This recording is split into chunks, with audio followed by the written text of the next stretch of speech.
Le 4 février 2003, un jour avant son 5e anniversaire, Sofía Juárez a été enlevée alors qu'elle marchait seule sur la route pour rejoindre son grand-père dans un magasin à proximité. Voici leurs histoires. Sofía vivait dans une maison située sur la 15e avenue East Kennewick à Washington. Elle vivait avec sa mère Maria Juárez, sa grand-mère Ignacia, le petit ami de celle-ci, un certain José López Torres, et ses 6 tantes et oncles. La famille de Sofía était originaire du Mexique.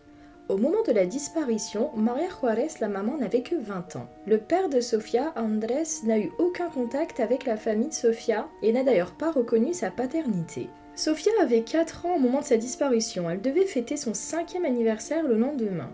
Sur les avis de recherche qui ont été réalisés, elle a été décrite avec les cheveux foncés, les yeux bruns et une tache de naissance sur le bas du dos. Elle mesurait 91 cm et pesait 15 kg et ses 4 dents avant supérieures lui manquaient, elle avait également les oreilles percées.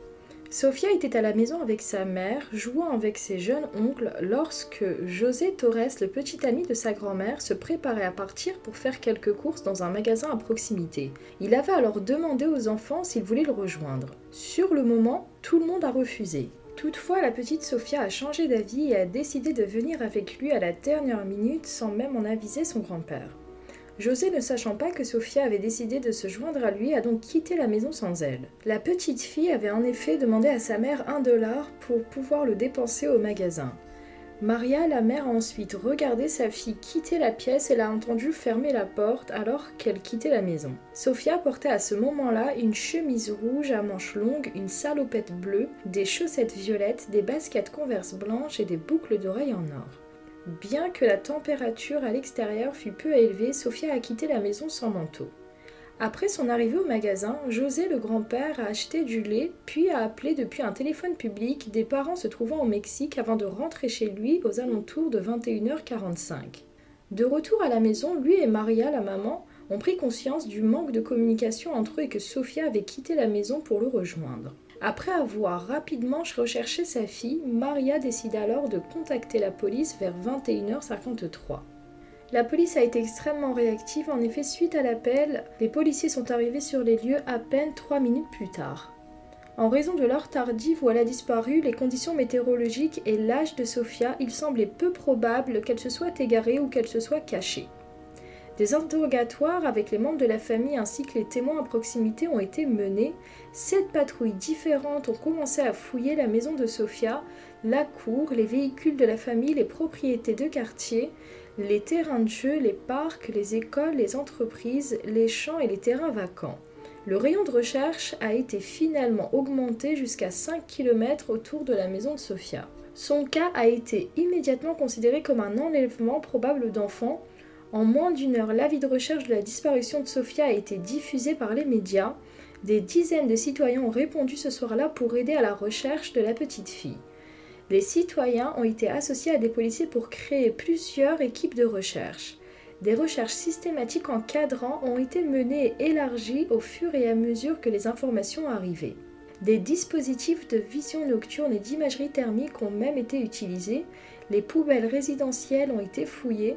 Au cours des 3 jours qui ont suivi la disparition de Sofía, des centaines de citoyens bénévoles ont guidé la police dans les fouilles. Moins d'une heure après le signalement de la disparition de Sofía, le FBI a été appelé et est arrivé pour mener une enquête conjointe sur les enfants enlevés avec le service de police de Kennewick. En quelques heures, le Centre national des enfants disparus a été informé et la première alerte Amber de l'État de Washington a été émise et a été mise en vigueur pendant 36 heures.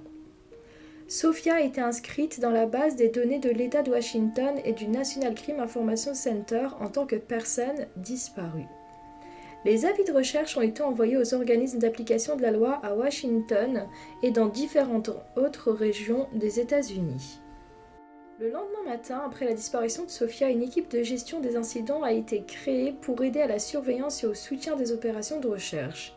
Au cours des 3 jours suivants, plus de 500 policiers et des agents du FBI, ainsi que des membres de la plongée du sauvetage et des membres civils volontaires ont été impliqués dans la recherche de Sofía. Les enquêteurs et la garde côtière ont fouillé les rivières voisines. Les équipes de la ville ont fouillé des systèmes d'égouts. Des chiens de recherche et détecteurs de cadavres du comté de King ont été utilisés à plusieurs reprises. Des dépliants ont été largement distribués aux écoles et aux entreprises pour la recherche d'informations sur Sophia. Différentes associations, dont l'Offre fraternelle de la police, a offert une récompense de 5 000 $ pour des informations sur Sophia, ainsi que Crime Stopper qui a offert lui une récompense à hauteur de 1 000 $. Alors que des fouilles étaient menées pour localiser Sophia ainsi que les preuves liées à sa disparition, le service de police de Kennewick et le FBI ont enquêté conjointement sur l'enlèvement possible de Sophia. Les enquêteurs ont été appelés la nuit où elle a disparu. Les organismes d'application de la loi environnants ont contribué aux enquêteurs pour aider à l'enquête criminelle. Le système de gestion de l'information du FBI a été utilisé pour documenter et enquêter sur les pistes. En fin de compte, plus de 800 pistes ont été fournies et étudiées. L'équipe d'intervention ont aidé à examiner et à recueillir des preuves possibles suite à de multiples mandats de perquisition sur des maisons et concernant des véhicules. Des membres de la famille, des amis, ainsi que le père biologique de Sophia et d'autres ont été localisés et une enquête de moralité a été diligentée. Plus de 150 délinquants sexuels vivant à Kennewick ou en dehors de la région immédiate ont fait l'objet de recherches, de contacts et d'une enquête pour d'éventuels liens avec Sophia. Plus de 144 observations ont été signalées à l'extérieur de la région et ont fait l'objet d'une enquête. Les enregistrements téléphoniques ont été obtenus en vue d'assignation à comparaître et de mandats de perquisition. Plusieurs résidences et véhicules ont été fouillés, des personnes d'intérêt ont été identifiées et interrogées. En octobre 2021, personne n'a été inculpé en ce qui concerne la disparition de Sophia. Le profil d'ADN de Sophia a été créé et inscrit dans le système national combiné d'indices ADN du FBI. Son profil ADN est périodiquement comparé à des personnes ou à des restes non identifiés situés dans le pays. Un portrait plus âgé de Sophia a même été réalisé. Une affiche de Sophia apparaît également sur le site web du FBI. Le 8 février, la police a fouillé 3 résidences à Kennewick et Bergen avec des chiens de police. La maison de Bergen appartenait à la mère du meurtrier Jeremy Vargas, qui s'était opposé à ce que la police fouille sa maison et a affirmé que des détectives tentaient de faire pression sur elle et ses fils pour qu'elles reconnaissent un crime non commis. Une 4e maison a été fouillée 3 jours plus tard, après que l'homme qui y vivait ait fait un commentaire suspect sur la disparition lors d'un appel téléphonique sexuellement explicite à un étranger. La police a plus tard déterminé qu'il n'avait rien à voir avec l'histoire, mais l'a accusé d'harcèlement téléphonique. Pendant les 40 jours qui ont suivi la disparition de Sophia, l'ensemble des services de police de Kennewick s'est concentré sur la résolution de son cas, tout comme les agents du FBI.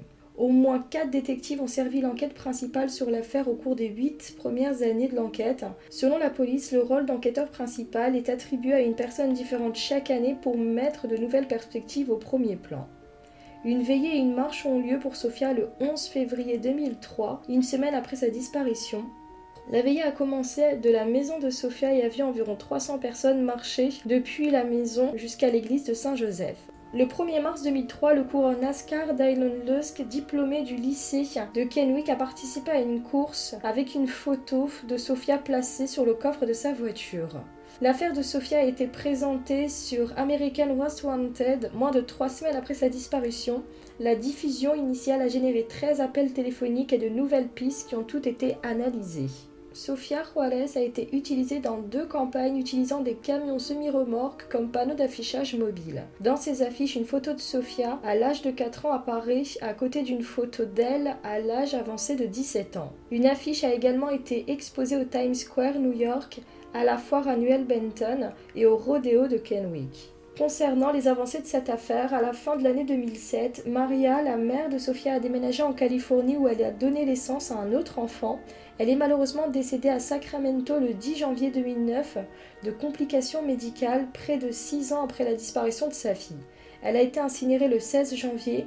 Le cortège funéraire a transporté ses cendres sur le même itinéraire suivi pour la veillée aux chandelles de février 2003 pour sa fille. Dans des déclarations aux médias après sa mort, la famille de Maria a déclaré qu'elle n'avait jamais abandonné l'espoir que Sophia finirait par être retrouvée.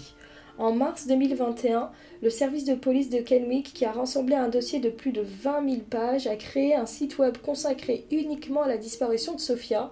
La police décrit comment la disparition de Sophia a eu un impact sur la communauté, ajoutant « Sophia était un rayon de soleil qui s'est fait voler une vie brillante et innocente. Sa famille, ses amis et sa communauté ont vécu sur un nuage sombre depuis qu'elle a été enlevée. Sofia était et est toujours aimée par tous ceux qui la connaissaient. La police lance ensuite un énième appel à témoins en déclarant: au moment de la disparition de Sofia, le ou les ravisseurs ont peut-être eu une raison d'être dans la région à proximité de la 15e avenue de Washington Street, immédiatement après sa disparition. Le comportement habituel de la personne qui a enlevé Sofia peut avoir changé. Par exemple, des rendez-vous manqués, des difficultés à dormir ou des changements dans la consommation d'alcool et de drogue. Si vous savez quelque chose, il est maintenant normal de nous en informer. Trop de temps s'est écoulé. Si vous avez des informations sur là où les personnes qui ont retiré Sofia de sa communauté, peu importe à quel point vous pensez que ces informations sont insignifiantes, c'est le moment de nous contacter. En mai 2021, une vidéo TikTok est devenue virale sur les réseaux. On y voit une femme mexicaine de 22 ans, filmée au Mexique. Cette dernière affirme avoir été kidnappée lorsqu'elle était plus jeune. Sur cette vidéo, la femme confie clairement à son intervieweur qu'elle était là contre son gré et qu'elle voulait être secourue par sa famille. « Je veux leur dire de venir me chercher parce que je suis ici, kidnappée », affirme-t-elle. Cette vidéo de TikTok a vite fait le tour des réseaux. Des informateurs ont même contacté la police de l'État de Washington avec de sérieux doutes quant à l'identité de la jeune femme. Sa ressemblance avec la fillette disparue a poussé la police américaine à tenter de la retrouver afin d'analyser son ADN. Les résultats de cette analyse ADN déterminent que la femme n'est pas Sofia. Plusieurs théories apparaissent suite à la disparition. La première théorie concerne le grand-père. La police pense que Sofia a tenté de suivre le petit ami de sa grand-mère au magasin après avoir réalisé qu'il était parti sans elle. Bien que les magasins ne soient situés qu'à proximité de la maison, Sofia n'est jamais arrivée au magasin. La vidéo de surveillance prise du magasin a confirmé que la version des événements de José Torres était exacte. Dans une interview de 2011, le détective de police Randy Ménard a déclaré qu'il croyait que Sofia était encore en vie. « Mon instinct me dit qu'elle est en vie. Si elle était décédée, nous aurions déjà trouvé son corps. » Une autre piste apparaît en 2006. En effet, des morceaux d'un crâne ont été découverts par un agriculteur dans un champ au sud de Reedville le 12 août 2006 après un incendie qui a détruit une parcelle de mauvaises herbes. Le champ avait été fouillé en 2003 après la disparition de Sofia et à nouveau en 2004 à la suite de la disparition de Cody Haynes, âgé de 11 ans. Les restes ont été envoyés au bureau du médecin légiste du comté de King pour des tests ADN, mais les résultats n'ont pas été concluants. En 2007, une analyse a révélé que les fragments de crâne avaient au moins 60 ans et n'auraient pas pu appartenir à Sofia Juarez ou encore à Cody Haynes. En 2011, le détective de police Gardner, alors enquêteur principal de l'affaire, a déclaré aux médias qu'il travaillait avec le service de police de Long Beach pour enquêter sur une piste qui suggérait qu'une adolescente nommée Sofia Juarez, d'âge similaire, avait été retrouvée sur Facebook et qu'elle vivait à Long Beach en Californie. On a finalement constaté que ce n'était pas la même fille qui avait disparu en 2003. Depuis la disparition de Sofia, plus de 225 pistes ont été fournies, dont une piste qui disait que des consommateurs de stupéfiants avaient accidentellement heurté Sofia avec leur véhicule et l'avaient transportée de la scène à un endroit éloigné où ils l'avaient tuée et enterrée. Divers noms et descriptions de véhicules ont été fournis. La police continue d'enquêter sur cette piste. Deux autres pistes sont apparues. La première est la piste de l'enlèvement familial. Le père biologique de Sofia, qui n'avait jamais eu de relation avec elle, a été suspecté, mais il était en coopération avec les enquêteurs. Il a été exclu en tant que suspect dans les 48 heures suivant la disparition parce qu'il a fourni un alibi qui a été vérifié et confirmé par la police.